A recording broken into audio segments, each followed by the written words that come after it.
agosto andavi a mare a Mergellina, l'appuntamento fuori al vico ogni mattina, aspettavi a Soreta cucina.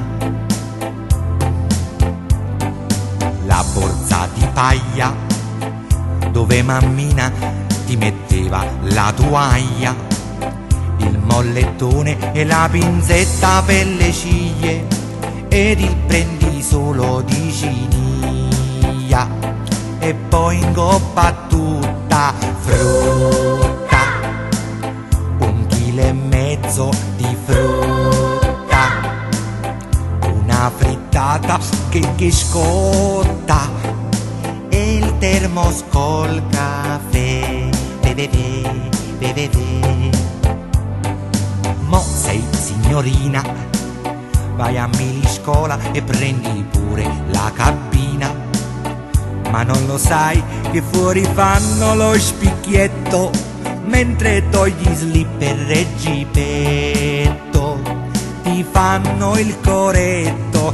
Tetta, tu vedi a questa che tetta, non ti vestir così in fretta, facci arregliare un po'.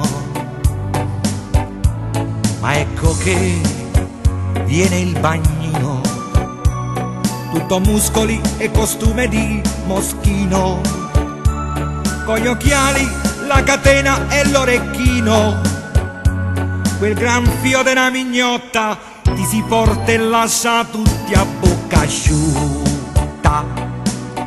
Vi fate un cocktail di frutta, banana nell'arbicocca, chissà che gusto avrà.